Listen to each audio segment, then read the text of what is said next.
শুভ সন্ধিয়া বন্ধু বান্ধৱীসকল বিবি ডিজিটেলৰ অন্য এটা ভিডিঅ'লৈ আপোনালোক সকলোকে স্বাগতম জনাইছোঁ আৰু আমি ভিডিঅ'টো আৰম্ভ কৰিবলৈ ওলাইছোঁ। আমি যোৱা ক্লাছত ভলিউম আৰু ছাৰফেচৰ ওপৰত এটি ক্লাছ লৈছিলোঁ। আজি আমি এই ভলিউম আৰু ছাৰফেচৰ ওপৰত আন এটি ক্লাছ ল'বলৈ ওলাইছোঁ। ইয়াতে আৰম্ভণিতে আমি প্ৰথমতে আমি এটা সহজ প্ৰশ্নই লৈছোঁ, কিন্তু অলপমান বুজিব লগা আছে ইয়াতে কথাখিনি। গতিকে ভিডিঅ'টোৰ আৰম্ভণিতে মই এটা কথা ক'ব ওলাইছোঁ, যদি এই ভিডিঅ'টো আপোনালোকৰ ভাল লাগে তেনেহ'লে লাইক শ্বেয়াৰ কমেণ্ট কৰিব আৰু নতুনকৈ চেনেলটো মোৰ চোৱা সকলক মই অনুৰোধ জনাওঁ যেন চেনেলটো মোৰ ছাবস্ক্ৰাইব কৰে। এতিয়া আমি ভিডিঅ'টোৰ মাজলৈ আগবাঢ়িছোঁ। প্ৰশ্নটো কি আছে যে এটা চিলিণ্ডাৰ আকৃতিৰ টেংকিৰ ধাৰকত্ব 246.4 লিটাৰ। যদি ইয়াৰ উচ্চতা 4 মিটাৰ হয় তেন্তে ইয়াৰ ভূমি ব্যাস হ'ব A 1.4 centimetre, B 28 centimetre, C 14 centimetre, D 21 centimetre. ইয়াতে এটা কথা চাব আপোনালোকে, সেইটো হৈছে কি চিলিণ্ডাৰ আকৃতিৰ টেংকিৰ বুলি কৈছে। ধাৰকত্ব মানে কি যে ধাৰণ ক্ষমতা, অৰ্থাৎ কিমানখিনি জুলীয়া বস্তু এই টেংকিটিত ধৰে। ধৰক পানীৰ কথাই ক'লোঁ, পানী কিমানখিনি ধৰে সেইটো হৈছে কি 246.4 লিটাৰ। যিহেতু ইমানখিনি পানী ধৰে অৰ্থাৎ এই টেংকিটোৰ আয়তনটো কি হ'ব 246.4 লিটাৰ হ'ব। অৰ্থাৎ ইয়াতে এটা কথা আমি আৰু চাব লাগিব যে চিলিণ্ডাৰ আকৃতিৰ টেংকি মানে কেনেকুৱা ধৰণৰ। আমি আগৰ আলোচনাত এইটো কথা আমি আলোচনা কৰিছোঁ, এনেকুৱা হ'ব। এইটোৰ কথা কৈছে লম্ব বৃত্তাকাৰ চুঙা আকৃতিৰ এইটো যিটো টেংকি, এই টেংকিটোৰ ইয়াৰ উচ্চতাটো দিয়া আছে। উচ্চতাটো কিমান দিয়া আছে 4 মিটাৰ দিয়া আছে। উচ্চতা 4 মিটাৰ দিয়া আছে। এতিয়া আমি কি কৰিব লাগে, এইটো হ'ল ভূমি ব্যাসাৰ্ধ আৰ। এই ভূমি ব্যাসটো ওলাব লাগে, এই গোটেইখিনি ওলাব লাগে, এই গোটেইখিনি উলিয়াব লাগে। তাৰপিছত ইয়াতে আমাৰ আয়তনটো দিয়া আছে। আয়তনটো কি দিয়া আছে 246.4 লিটাৰ, এইখিনি দিয়া আছে আমাক। গতিকে আমি ইয়াতে এটা সূত্ৰ আমাৰ ব্যৱহাৰ হ'ব, সেইটো হৈছে কি যে আয়তনৰ সূত্ৰটো ইয়াতে কি হ'ব পাই আৰ স্কুৱেৰ ইনটু এইচ, য'ত এইচে কি বুজায় উচ্চতা, এইটো বুজাইছে, আৰু আৰটো হ'লে এইখিনি বস্তু, ইয়াৰ পৰা এইখিনি বা ইয়াৰ পৰা এইখিনি বস্তু বা ভূমি ব্যাসাৰ্ধ। আৰু ভূমি ব্যাস বুলি ক'লে এই গোটেইখিনি অৰ্থাৎ আমি যদি ব্যাসাৰ্ধটো উলিয়াব পাৰোঁ তেতিয়া আমি এই গোটেই ব্যাসটো উলিয়াব পাৰিম, কাৰণ ব্যাসটো কি হয় ব্যাসাৰ্ধৰ দুগুণ হয়, এই কথাটো আমি জানো। গতিকে এইটো সূত্ৰ প্ৰয়োগ কৰি আমি এই অংকটো এতিয়া কৰিবলৈ ওলাইছোঁ। ইয়াতে আমি আয়তনটো লিখি লওঁ। আয়তনটো কিমান দিয়া আছে 246.4 লিটাৰ। আমি এটা কথা জানো যে লিটাৰক আমি চেণ্টিমিটাৰ কিউবত নিব পাৰিম। আমাৰ সম্পৰ্কটো কেনেকুৱা আছিল যে 1 লিটাৰ, এইটো মনত ৰাখিব, 1 লিটাৰ সমান 1000 চেণ্টিমিটাৰ কিউব বা 1000 ঘন চেণ্টিমিটাৰ এনেকৈও কয়। গতিকে ইয়াক আমি প্ৰথমতে ঘন চেণ্টিমিটাৰলৈ লৈ যাম। ইয়াক যেতিয়া আমি ঘন চেণ্টিমিটাৰলৈ লৈ যাম, ইয়াক 1000 দি পূৰণ দিম, ইয়াক চেণ্টিমিটাৰ কিউব বুলি লিখিম লিটাৰৰ সলনি। এতিয়া এইখিনি কি হ'ব 246.400 চেণ্টিমিটাৰ কিউব, এইখিনি পূৰণ কৰিলে এইখিনি হ'ব। এতিয়া এইখিনি কি আচলতে, এইখিনি কি বুজাইছে, এইখিনি হ'ল আয়তন বুজাইছে। এতিয়া কথাটো হৈছে কি আমি আয়তনৰ আৰু এটা সূত্ৰ জানো এইটো, কিন্তু তাৰ আগতে আমি এটা বস্তু লিখি ল'ব লাগিব, সেইটো হৈছে কি ইয়াৰ উচ্চতা এইচটো। উচ্চতা মানে এইচটো ইয়াতে কি দিছে 4 মিটাৰ দিছে। যিহেতু আমি আয়তনটো চেণ্টিমিটাৰত পাইছোঁ, গতিকে ইয়াৰ উচ্চতাটো আমি কি লৈ যাম চেণ্টিমিটাৰত লৈ যাম, তেতিয়া এইটো কি হ'ব 400 চেণ্টিমিটাৰ হ'ব। এতিয়া আমি ভি ইকুৱেল কি লিখোঁ, এইখিনি লিখি লওঁ 246.400। এতিয়া এই ভিৰ সলনি আমি কি লিখিম পাই আৰ স্কুৱেৰ ইনটু এইচ, আৰু বাকী এইখিনি এনেকৈ থাকিল, এইখিনি ইফালে এনেকৈ বহিল। এতিয়া এইখিনি চিম্প্লিফাই কৰিম। ইয়াৰ মানটো হ'ল কি 7/22, আৰ স্কুৱেৰ হিচাপৰে থাকিল। এইচৰ মানটো কি আছে 400, আৰু এইটো 246.400। এতিয়া আমি এটা কাম কৰিম, ইটো আৰু এইটো পূৰণ কৰিম। ইটো আৰু এইটো পূৰণ কৰিলে কি হ'ব 880/7, অৰ্থাৎ কি 7/22 লগত 400 পূৰণ কৰিছোঁ, বেলেগ একো কৰা নাই। এইটো হ'ব এইখিনি এনেকৈ থাকিল এতিয়া ইয়াতে নাতে আমি ইফালে লিখিম ইয়াতে লিখিলে কি হ'ব চাব r স্কয়াৰ ইটো 246,400 বাই ইয়াতে এটা শূন্য আহিব নহয় শূন্য এটা কম হৈ আছে শূন্য এটা আহিব ইয়াতে পূৰণ কৰিলে শূন্য এটা আহিব ইয়াতে তলত আহিব কি 8800 মানে 7/8800 এতিয়া এই দুটা শূন্য কেনসেল হল এই দুটা শূন্য কেনসেল হল আৰু কি হ'ব ইয়াতে আমি চাব লাগিব এতিয়া আমি কি কৰিব পাৰো এতিয়া 88 ইয়াক বাৰ যায় নেকি আমি চাব পাৰো 88 বাৰ যায় নেকি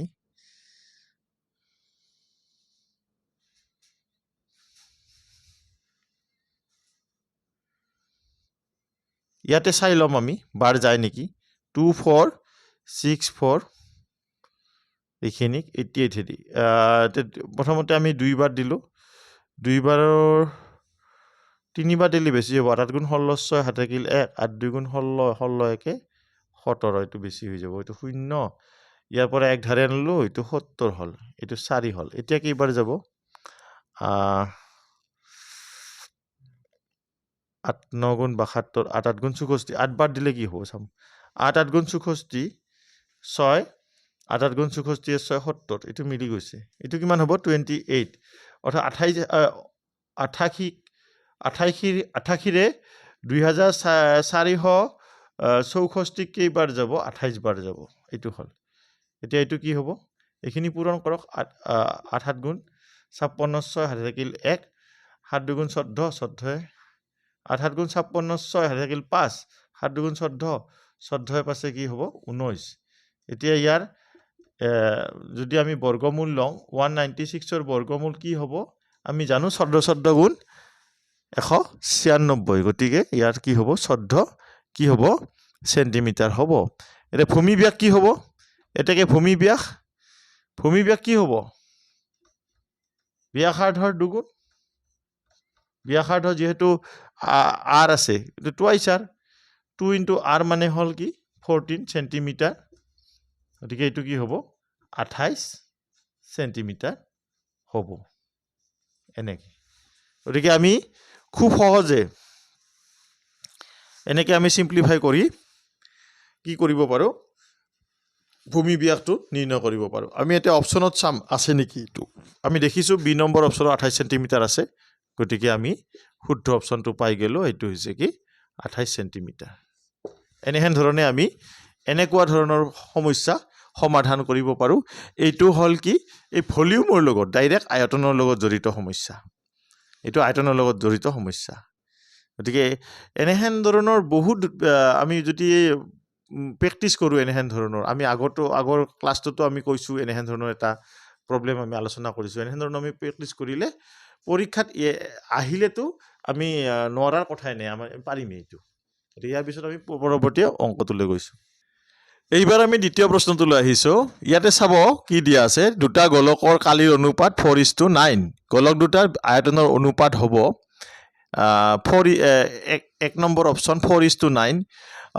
B number option 2:18 C number option 2:27 আৰু ডি নম্বৰ অপচন 7:25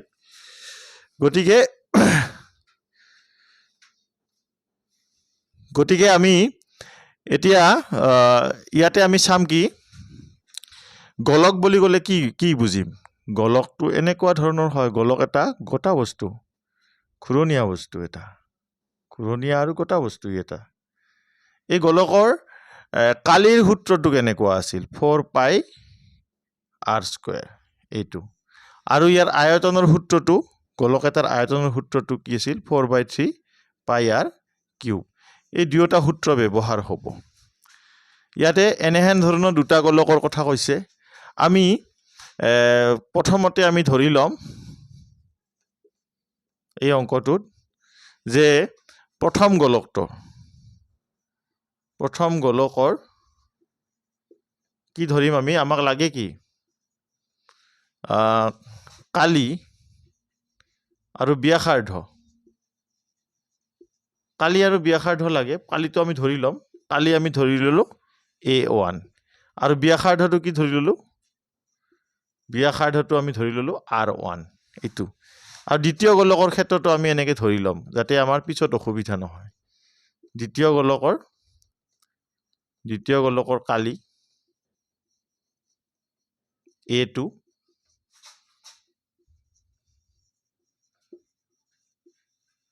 আৰু ব্যাসাৰ্ধ আমি R2 ধৰি ল'লোঁ R2 হিচাপত এতিয়া আমাক দিয়া আছে কি A1 by A2 এইটো কালিৰ অনুপাত প্ৰথম গোলকটোৰ কালি এইটো দ্বিতীয় গোলকৰ এইটো দিয়া আছে আমাক এইটো দিয়া আছে এইটো মনত ৰাখিব লাগিব এইটো আমাক দিয়া আছে এইটো মানে কি আচলতে A1 মানে কি আমি A1ৰ পৰা আমি কি লিখিব পাৰোঁ 4 pi R1 স্কয়াৰ আৰু এইটো মানে 4 pi R2 স্কয়াৰ এইটো পালোঁ আমি 4/9 গতিকে এইখিনি আমি কি কৰিব পাৰোঁ এইটো কেনসেল কৰি দিলোঁ কেনসেল কৰি দিলে R1 by R2 whole square equal আমাৰ কি পালোঁ 4/9 এইখিনি আমি মনত ৰাখিব পাৰোঁ এনেকৈ এতিয়া আমি ইয়াৰ পিছত আমি কি কৰিম সেইটো চাই ল'ব ইয়াৰ পৰা আমি যদি বৰ্গমূল ওলাই লওঁ ইয়াৰ পৰা এইটো R1 by R2 বৰ্গমূল ল'লোঁ আমাৰ কি হ'ল 2/3 হ'ল এই বস্তুটো এতিয়া আমি কি কৰিম এই মান দুটা আমি ধৰি ল'ব পাৰোঁ ইয়াতে R1 R2 ধৰি ল'ব পাৰোঁ কিন্তু এইটো আমি নকৰোঁ আমি কি কৰিম এটা কাম কৰিম আমি যেহেতু প্ৰথম গোলকৰ আমি কি ধৰিম প্ৰথম গোলকৰ আয়তনটো আমি V1 ধৰিলোঁ V1 ইকুৱেল কি হ'ব 4/3 pi R1 কিউব এইটো আৰু V2 কি হ'ব 4/3 pi R1 to whole cube এতিয়া আমাক ওলাব লাগে কি V1 by V2 ওলাব লাগে গতিকে আমি এইটো লিখিলোঁ 4/3 pi R1 কিউব আৰু 4/3 pi R2 কিউব এইখিনি লিখিলোঁ এইখিনি লেখাৰ পিছত এতিয়া চাব আমি এইটো আৰু এইটো কেনসেল কৰি দিব পাৰোঁ একে থাকে যিহেতু এইটো R1 by R2 লিখিলোঁ আমি এনেকৈ এইটো হোল কিউব কৰি দিলোঁ R1 by R2 মানে কি 2/3 হোল কিউব গতিকে ইয়াৰ পৰা আমাৰ 2 কিউব মানে হ'ল 8 আৰু 3 কিউব মানে হ'ল 27 গতিকে আমি কি দেখা পালোঁ যে V1 is to V2 equal কি হ'ব 8:27 এইটো হ'ল গতিকে খুব সহজতে আমি এনেকৈ কি কৰিব পাৰোঁ এই সমস্যাটোৰ সমাধান কৰিব পাৰোঁ আমি দেখিলোঁ যে আয়তনৰ অনুপাত কি হ'ব 8:27 অৰ্থাৎ C নম্বৰ অপশ্যন 8:27 এনেকৈ এইটো হ'ল কি আমাৰ আছিল কি এটা গোলকৰ পৃষ্ঠকালীৰ সূত্ৰ এইটো আয়তনৰ সূত্ৰ এইটো এই দুটা সূত্ৰ ব্যৱহাৰ কৰি এই সমস্যাটোৰ সমাধান খুব সহজে আমি এনেহেন ধৰণে কৰিব পাৰোঁ গতিকে এইখিনিয়ে এনেহেন ধৰণৰ সমস্যা যিকোনো পৰীক্ষাত ADRE হওক বা অন্য এক্সামবিলাকেই হওক আসাম পুলিচে হওক বা অন্য এক্সাম যিবিলাক এক্সাম গ্ৰেড 3 বা গ্ৰেড 4 লেভেলৰ এক্সাম থাকে এই এক্সামবিলাকত এনেহেন ধৰণৰ প্ৰশ্ন অহাৰ খুবেই চান্স আছে গতিকে আপোনালোকে খুব মনোযোগেৰে ভিডিঅ'বিলাক চাব আৰু কিবা যদি কুৱেশ্যন এৰাইজ হয় কমেণ্ট কৰিব মই ৰিপ্লাই দিবলৈ চেষ্টা কৰিম আৰু নতুনকৈ যিবিলাকে মোৰ চেনেলটো চাই আছে তেওঁলোকক মই অনুৰোধ জনাওঁ যে মোৰ চেনেলটো যেন তেওঁলোকে ছাবস্ক্ৰাইব কৰি এইখিনি কৈয়ে আজিৰ এই আলোচনাৰ ইমানতে সামৰণি হোৱা বুলি ঘোষণা কৰিলোঁ ধন্যবাদ